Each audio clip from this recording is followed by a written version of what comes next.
ನಮಸ್ಕಾರ. K2 ಕನ್ನಡ ನ್ಯೂಸ್ಗೆ ಸ್ವಾಗತ. ವೀಕ್ಷಿಸಿ ಈ ದಿನದ ಸುದ್ದಿಗಳ ರೌಂಡ್ ಅಪ್.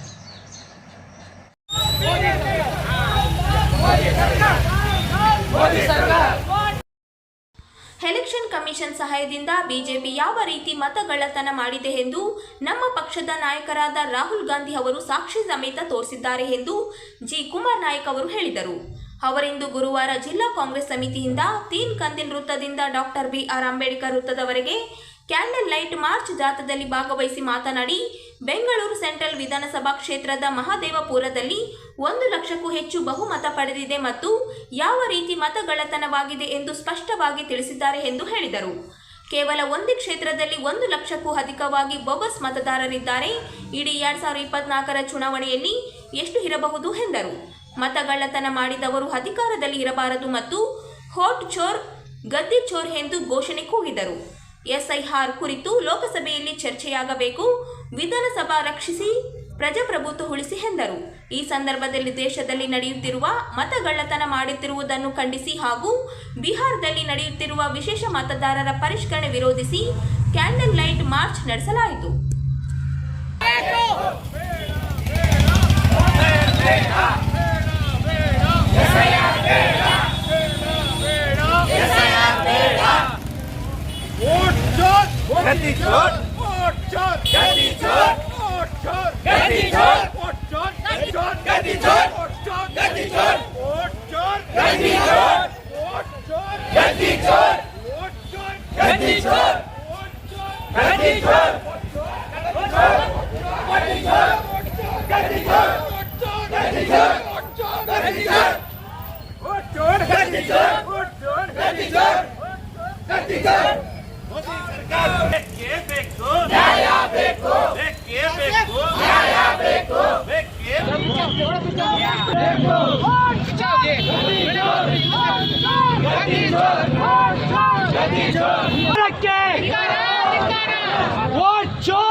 ಅಣ್ಣ ಸ್ವಲ್ಪ ಹಿಂದೆ ಬರೋಣ ಅಣ್ಣ.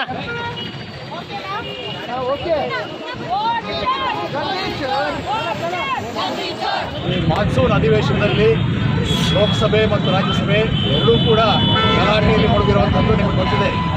ಇದಕ್ಕೆ ಬಹಳ ಮುಖ್ಯವಾದಂಥ ಕಾರಣ ಏನು ಅಂತ ಹೇಳಿದರೆ, ಎಲೆಕ್ಷನ್ ಕಮಿಷನ್ನ ಸಹಕಾರದಿಂದ BJP ಮಾಡ್ತಿರುವಂಥ ಒಂದು ಮತಗಳ್ಳತನ ಮಾಡೋದನ್ನ ನಮ್ಮ ನಾಯಕರಾದಂಥ ರಾಹುಲ್ ಗಾಂಧಿ ಅವರು ಸಾಕ್ಷಿ ಸಮೇತ ಹಿಡಿದಿದ್ದಾರೆ. ಸಾಕ್ಷಿ ಸಮೇತ ಇಡೀ ದೇಶದ ಮುಂದೆ ಅವರು ಮತಗಳ್ಳತನ ಯಾವ ರೀತಿ ಮಾಡ್ತಾ ಇದ್ದಾರೆ ಅನ್ನೋದನ್ನ ಬಹಳ ಸ್ಪಷ್ಟವಾಗಿ ತೋರಿಸಿದ್ದಾರೆ. ಬ್ಯಾಂಗ್ಳೂರು ಸೆಂಟ್ರಲ್ ಕಾನ್ಸ್ಟಿಟ್ಯೂನ್ಸಿಯ ಮಹದೇವಪುರ ಮತದಾರರ ಕ್ಷೇತ್ರದಲ್ಲಿ ಯಾವ ರೀತಿ ಮೋಸ ಮಾಡಿದ್ದಾರೆ ಅನ್ನೋದನ್ನು ಬಹಳ ಸ್ಪಷ್ಟವಾಗಿ ತೋರಿಸ್ತಾ ಇದ್ದಾರೆ. 7 ಮತಕ್ಷೇತ್ರಗಳಲ್ಲಿ 85,000 ಲೀಡ್ ಇದ್ದಂಥ ಕಾಂಗ್ರೆಸ್ ಪಾರ್ಟಿಯಿಂದ ಒಂದೇ ಒಂದು ಮಹದೇವಪುರ ಕಾನ್ಸ್ಟಿಟ್ಯೂನ್ಸಿಯಲ್ಲಿ ಕ್ಷೇತ್ರದಲ್ಲಿ 1 ಲಕ್ಷಕ್ಕೂ ಹೆಚ್ಚು ಅವರಿಗೆ ಹೆಚ್ಚು ಬಹುಮತ ಬರ್ತದೆ ಎನ್ನುವುದನ್ನು ನಾವು ಕಂಡಿದ್ದೇವೆ. ಯಾಕೆ ಅನ್ನೋದನ್ನ 6 ತಿಂಗಳ ಹೆಚ್ಚು ಕಾಲ ಕಾಂಗ್ರೆಸ್ ಪಾರ್ಟಿ ಒಂದೊಂದು ಮತವನ್ನು ಕೂಡ ಎಣಿಕೆ ಮಾಡಿದೆ. ಇದಕ್ಕೆ ವಿರುದ್ಧವಾಗಿ ಎಲೆಕ್ಷನ್ ಕಮಿಷನ್ನು ನಮಗೆ ಒಂದೂ ಚೂರ ಸಹಕಾರ ಕೊಡಲಿಲ್ಲ. ಕಂಪ್ಯೂಟರ್ನಲ್ಲಿ ಅವರು ನಮಗೆ ಮತದಾನದ ಅಂಕಿಅಂಶ ಕೊಡಲಿಲ್ಲ, ಮತದಾರರ ಪಟ್ಟಿ ಕೊಟ್ಟಿಲ್ಲ. ನಮಗೆ ಕೊಟ್ಟಿದ್ದು ಬರೀ ಪೇಜ್ಗಳು ಕೊಟ್ಟಿದ್ದಾರೆ. ಒಂದೊಂದು ಪೇಜ್ನು ತಾಳೆ ಮಾಡಿ ನೋಡಬೇಕು ಅಂದರೆ ಎಷ್ಟು ಕಷ್ಟ ಆಗುತ್ತೆ. ರಾಹುಲ್ ಗಾಂಧಿ ಅವರು ಛಲ ಬಿಡದೆ ಅವರು ಇಡೀ 6 ತಿಂಗಳ ಕಾಲ ಶ್ರಮ ಹಾಕಿದ ನಂತರ ನಮ್ಗೆ ಇಷ್ಟು ವಿಷಯ ಗೊತ್ತಾಗಿದೆ. ಒಟ್ಟು 5 ಬೇರೆ ಬೇರೆ ರೀತಿಯಲ್ಲಿ ಅವರು ಯಾವ ರೀತಿ ಮತಗಳ್ಳತನ ಮಾಡ್ತಾ ಇದ್ದಾರೆ ಅನ್ನೋದನ್ನ ತೋರಿಸ್ಕೊಟ್ಟಿದ್ದಾರೆ. 1 ಲಕ್ಷಕ್ಕೂ ಹೆಚ್ಚು ಬೋಗಸ್ ಮತದಾರರು ಒಂದೇ ಒಂದು ಕ್ಷೇತ್ರದಲ್ಲಿದ್ದಾರೆ ಅಂತ ಹೇಳಿದರೆ, ಆ ಕ್ಷೇತ್ರದಲ್ಲಿ BJPಗೆ 1 ಲಕ್ಷಕ್ಕೂ ಹೆಚ್ಚು ಲೀಡ್ ಬರ್ತದೆ. ಅದರಿಂದ ಲೋಕಸಭಾ ಕ್ಷೇತ್ರವನ್ನು ಅವರು 30,000 ಓಟ್ನಿಂದ ಗೆಲ್ತಾರೆ ಅಂತ ಹೇಳಿದರೆ ಯಾವ ರೀತಿಯಲ್ಲಿ ಅತ್ಯಂತ ವ್ಯವಸ್ಥಿತವಾಗಿ ಮತಗಳ್ಳತನ ಮಾಡ್ತಾ ಇದ್ದಾರೆ ಅಂತ ಗೊತ್ತಾಗುತ್ತೆ. ಕೇವಲ ಒಂದು ಲೋಕಸಭಾ ಕ್ಷೇತ್ರ ಅಲ್ಲ, ಇಡೀ 24ರ ಎಲೆಕ್ಷನ್ನಲ್ಲಿ ಸುಮಾರು 70ರಿಂದ 80 ಕ್ಷೇತ್ರಗಳಲ್ಲಿ ಈ ರೀತಿ ಆಗಿದೆ ಎನ್ನುವ ಇಲ್ಲಿಯವರೆಗೆ ಏನಿದ್ದು ಅನುಮಾನ ಇತ್ತು. ಆದರೆ ಇವತ್ತಿನ ದಿವಸ ನಮಗೆ ಬಹಳ ನಿಖರವಾಗಿ ಈ ರೀತಿ ಅನ್ನಿಸ್ತಾ ಇದೆ. ಆದ್ದರಿಂದಲೇ ಇಡೀ ದೇಶಾದ್ಯಂತ ಆಗಸ್ಟ್ 14ರಂದು ಮತ್ತು 15ನೇ ತಾರೀಕಿನ ಮುನ್ನಾ ದಿವಸ ನಾವು ಮಾಡ್ತಾ ಇರೋದು ಏನು ಅಂತ ಹೇಳಿದರೆ, ಮತಗಳ್ಳತನ ಮಾಡಿದವರು ಕುರ್ಚಿನಲ್ಲಿ ಕೂತ್ಕೊಳ್ಳೋಕ್ಕೆ ಲಾಯಕ್ಕಿಲ್ಲ. ಮತಗಳ್ಳತನ ಮಾಡಿದವರು ಕುರ್ಚಿನಲ್ಲಿ ಕೂತ್ಕೊಳ್ಳೋಕ್ಕೆ ಲಾಯಕ್ಕಿಲ್ಲ. ಆದ್ರಿಂದಲೇ ನಮ್ಮ ಸ್ಪಷ್ಟವಾದಂತಹ ಘೋಷಣೆ ಏನು ಅಂತ ಹೇಳಿದ್ರೆ, ವೋಟ್ ಚೋರ್ ವೋಟ್ ಚೋರ್. ಸನ್ಮಾನ್ಯ ಶ್ರೀ ರಾಹುಲ್ ಗಾಂಧೀಜಿಯವರು ಮೊನ್ನೆ ತಾನೇ ಸಂಸತ್ತಿನಲ್ಲಿ ಹೇಳಿದರು, ಅವರ ಅಕ್ಕ ಅವರಿಗೆ ಹೇಳಿದರು, ನೀನು ಬೆಂಕಿಯ ಜೊತೆ ಚೆಲಗಾಟ ಆಡುತ್ತಿದ್ದೀಯಾ ಅಂತ ಹೇಳಿದರು. ಇದೆಲ್ಲ ತೆಗಿತಾ ಇದೆ. ಆಗ ನಮ್ಮ ನಾಯಕರು ಹೇಳಿದರು, ಸತ್ತ ಮೇಲೆ ಬೆಂಕಿಯಲ್ಲೇ ಚಿತೆ ಆಗೋದು ನಾನು, ಇದು ಅದಕ್ಕಿಂತ ಬದುಕಿದಾಗ ನಾನು ಚಿತೆ ಆಗ್ತೀನಿ ಅಂತ ಜನರ ಸಲುವಾಗಿ ನಮ್ಮ ನಾಯಕ, ನಮ್ಮ ದೇಶ ಸಲುವಾಗಿ ನಮ್ಮ ನಾಯಕ ಇಷ್ಟೆಲ್ಲ ಹೋರಾಟ ಮಾಡಿ ಇವತ್ತಿನ ದಿನ ಈ ಚೋರಿ ಆಗ್ತಾ ಇರೋದನ್ನ ನಿಲ್ಲಿಸಬೇಕು, ಪ್ರಜಾಪ್ರಭುತ್ವ ಉಳಿಸಬೇಕು ಅಂತ ಇಂಥ ಒಂದು ತ್ಯಾಗಕ್ಕೆ ರೆಡಿಯಾಗಿ ನಮ್ಮ ನಾಯಕರೆಲ್ಲ ಇದ್ರದ್ದೆಲ್ಲ ಹಿಂದೆ ಇರುವಂತಹ ಕುತಂತ್ರಗಳನ್ನು ಬಯಲು ಮಾಡ್ತಾ ಇದ್ದಾನೆ. ಅದಕ್ಕೆಲ್ಲ ನಮ್ಮ ದೇಶದ ಜನ ಸ್ಪಂದಿಸಬೇಕು. ನಾವೆಲ್ಲ ಈ ಚೋರಿ ಎಲ್ಲಿಂದ ಆಗ್ತಾ ಇದೆ, ನಿಮಗೆಲ್ಲ ಲಿಂಕ್ ಕಳಿಸಿದ್ದಾರೆ. ಆ ಲಿಂಕಲ್ಲಿ ನಿಮಗೆ ಯಾವ ಬೂತಲ್ಲಿ ಚೋರಿ ಆಗಿದೆ, ಯಾವ ಬೂತಿಂದ ಬೂತ್ ಮಟ್ಟದಿಂದ ನಿಮಗೆ ಕಳ್ತನ ಅನಿಸ್ತಾ ಇದೆ, ಅದನ್ನ ಲಿಂಕಲ್ಲಿ ನೀವು ಅಪ್ಲೋಡ್ ಮಾಡಿನೂ ಡೈರೆಕ್ಟ್ ರಾಹುಲ್ ಗಾಂಧಿಗೆ ಹೋಗುತ್ತೆ. ಇವಾಗ ಎಲ್ಲರಿಗೂ ವೋಟ್ ಅಂದರೆ ಒಂದು ನಮ್ಮ ದೇಶದ ಒಂದು ಶಕ್ತಿ. ಆ ಶಕ್ತಿಯನ್ನು ನಿಮ್ಮ ಶಕ್ತಿ ನಿಮಗೆ ಕೊಡುವ ಸಲುವಾಗಿ ಇವತ್ತು ನಮ್ಮ ನಾಯಕ ರಾಹುಲ್ ಗಾಂಧಿ ಅವರು ಹೋರಾಟ.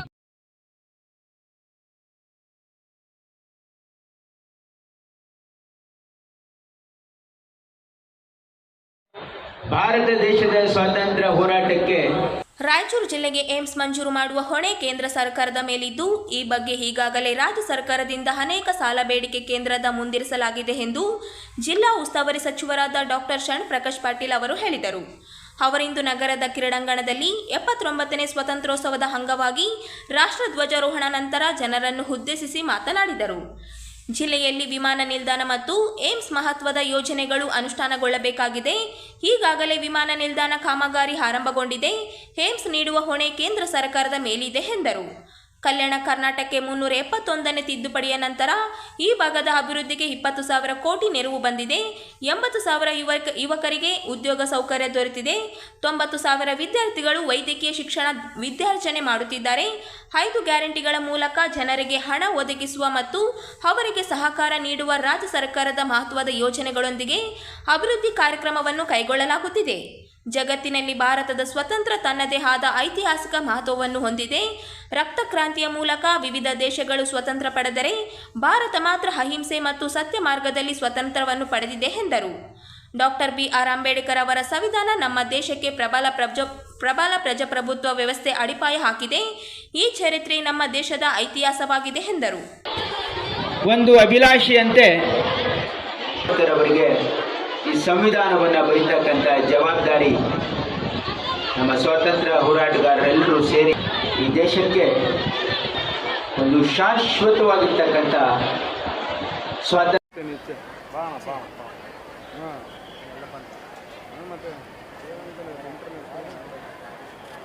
ಧ್ವಜಾರೋಹಣ ಕಾರ್ಯಕ್ರಮ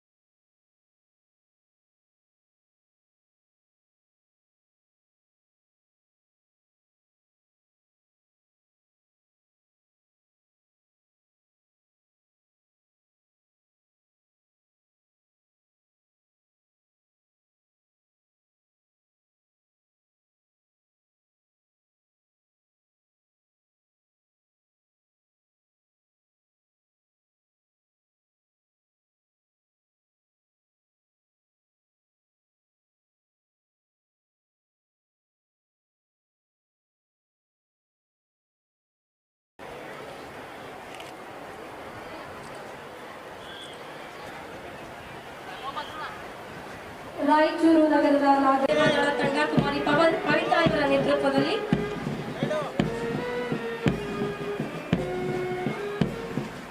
ಸರ್ಕಾರಿ ಮಾದರಿ ಹಿರಿಯ ಪ್ರಾಥಮಿಕ ಶಾಲೆ ಪೊಲೀಸ್ ಕಾಲೋನಿ ಗೈಡ್ಸ್ ತಂಡ, ಜಿಲ್ಲಾ ಯುವ ತಂಡ ಕುಮಾರಿ ಅಕ್ಷಯ ಇವರ ನೇತೃತ್ವದಲ್ಲಿ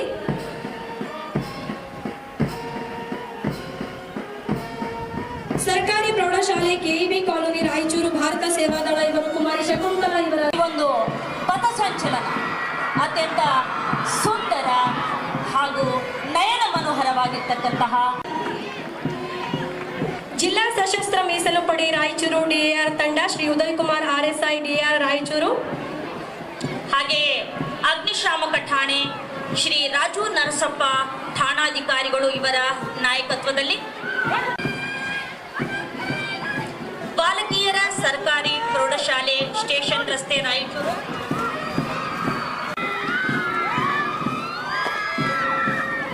ಜಿಲ್ಲಾ ಯುವಜನ ಸೇವೆ ನವಚೇತನ ಪ್ರೌಢಶಾಲೆ ಕುಮಾರಿ ಕೀರ್ತಿ ಇವರ ನಾಯಕತ್ವದಲ್ಲಿ ಅನೇಕ ಹಬ್ಬಗಳನ್ನು ನಾವು ಆಚರಣೆ ಮಾಡ್ತೀವಿ. ಈ ದೇಶದ ಆಮೇಲೆ ಮಾಡ್ಕೊಂಡಿದ್ದೀವಿ. ಮೊದಲನೇದು ನಮ್ಮ ಸ್ವಾತಂತ್ರ್ಯ ದಿನಾಚರಣೆ 15ನೇ ಆಗಸ್ಟ್ ಮತ್ತು ನಮ್ಮ ಗಣತಂತ್ರದ ದಿನಾಚರಣೆ. ಇವೆರಡೂ ನಾವು ಯಾಕೆ ಭಾಳ ಮಹತ್ವ ಕೊಡ್ತೀವಿ ಅಂತಂದರೆ, ಇವೆರಡೂ ದಿವಸ ಈ ಭಾರತ ಭೂಮಿಯಲ್ಲಿ ಹುಟ್ಟತಕ್ಕಂಥ ಪ್ರತಿಯೊಬ್ಬ ಪ್ರಜೆಗೆ ಅಭಿವ್ಯಕ್ತಿ ಸ್ವಾತಂತ್ರ್ಯ, ಸಂಪೂರ್ಣ ಸ್ವಾತಂತ್ರ್ಯವನ್ನು ಸಂಕೇತವಾಗಿರ್ತಕ್ಕಂಥ ದಿನಗಳಿವೆ.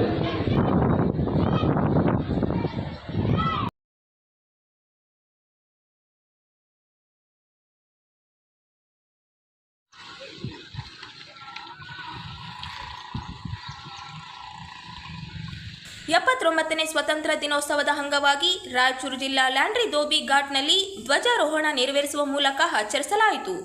ರಾಯಚೂರು ನಗರದ ವಾರ್ಡ್ ನಂಬರ್ 12ನಲ್ಲಿರುವ ಧೋಬಿ ಘಾಟ್ನಲ್ಲಿ ಇಂದು ಸ್ವತಂತ್ರೋತ್ಸವ ದಿನಾಚರಣೆ ಅಂಗವಾಗಿ ಧ್ವಜಾರೋಹಣ ನೆರವೇರಿಸಲಾಯಿತು. ಧ್ವಜಾರೋಹಣಕ್ಕೂ ಮುನ್ನ ರಾಷ್ಟ್ರಪಿತ ಮಹಾತ್ಮ ಗಾಂಧೀಜಿ ಮತ್ತು ಸಂವಿಧಾನ ಶಿಲ್ಪಿ ಡಾಕ್ಟರ್ BR ಅಂಬೇಡ್ಕರ್ ಅವರ ಭಾವಚಿತ್ರಕ್ಕೆ ಪೂಜೆ ಸಲ್ಲಿಸಿದರು. ಇನ್ನು ಈ ಒಂದು ಕಾರ್ಯಕ್ರಮದಲ್ಲಿ ಜಿಲ್ಲಾ ಲ್ಯಾಂಡ್ರಿ ಧೋಬಿ ಘಟಕ ಕ್ಷೇಮ ಅಭಿವೃದ್ಧಿಗೆ ಸಂಘದ ಸರ್ವ ಸದಸ್ಯರು, ರಾಜ ಮಡಿವಾಳ ಯುವ ಘಟಕದ ಸರ್ವ ಸದಸ್ಯರು, ಜಿಲ್ಲಾ ಮಡಿವಾಳ ಸಮಾಜದ ಮಹಿಳಾ ಘಟಕದ ಸರ್ವ ಸದಸ್ಯರು ಹಾಗೂ ಸಮಾಜದ ಹಿರಿಯ ಮುಖಂಡರು ಕಾರ್ಯಕ್ರಮದಲ್ಲಿ ಭಾಗವಹಿಸಿದರು.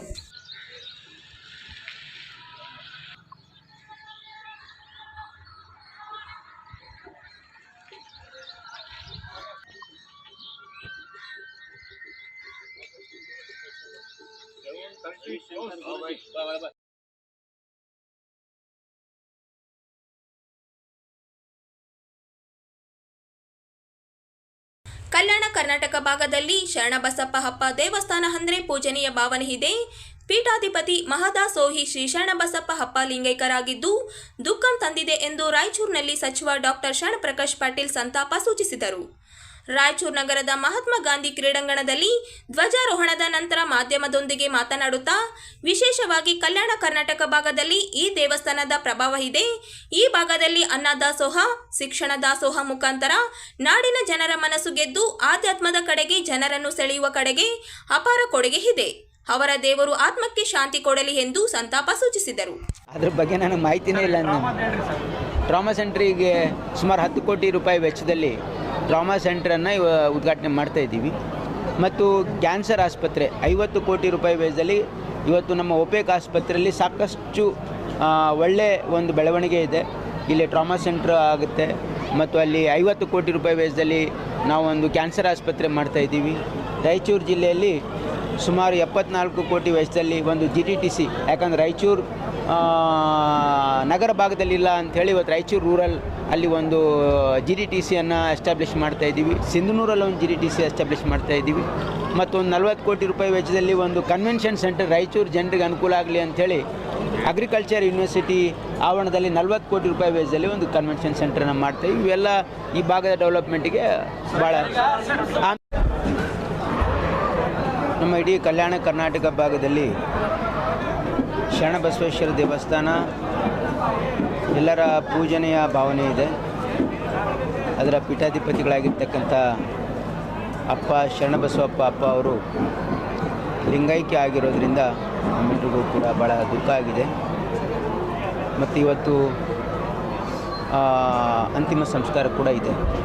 ಹಾಗಾಗಿ ಅವರಿಗೆ ಸಂತಾಪ ಸೂಚನೆ ಕೂಡ ಮಾಡಿದ್ದೀವಿ. ಮತ್ತು ವಿಶೇಷವಾಗಿ ಶರಣಬಸವೇಶ್ವರ ದೇವಸ್ಥಾನದ ಒಂದು ಪ್ರಭಾವ ಈ ಭಾಗದಲ್ಲಿದೆ.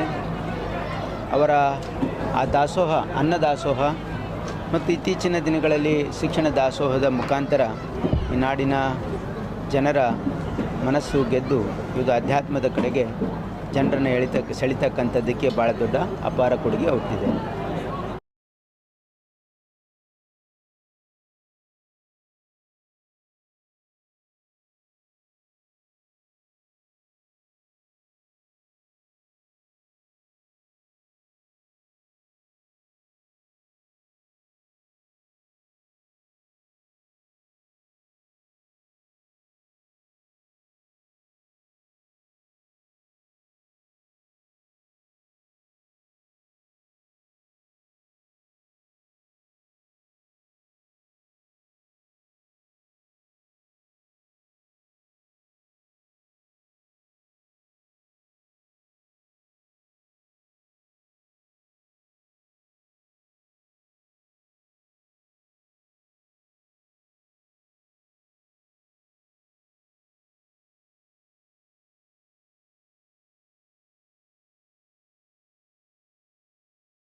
ಮಳೆಗಾಲದಿಂದಾಗಿ ಆಶ್ರಯ ಕಾಲನಿಯ ಹೋಣಿಗಳಲ್ಲಿ ಓಡಾಡಲು ಆಗದೆ ಕೆಸರು ರಾಡಿಗಳಿಂದ ತುಂಬಿ ಹೋಗಿದ್ದು ಸಾರ್ವಜನಿಕರಿಗೆ ಓಡಾಡಲು ತುಂಬಾ ಕಷ್ಟಕರವಾಗಿದೆ. ಈ ಕಾಲನಿಯಲ್ಲಿ ಮಹಾನಗರ ಪಾಲಿಕೆಯಿಂದ ಸಿಸಿ ರಸ್ತೆ ನಿರ್ಮಾಣ ಮಾಡುವುದು ಅತ್ಯಂತ ಅವಶ್ಯಕತೆ ಇರುತ್ತದೆ.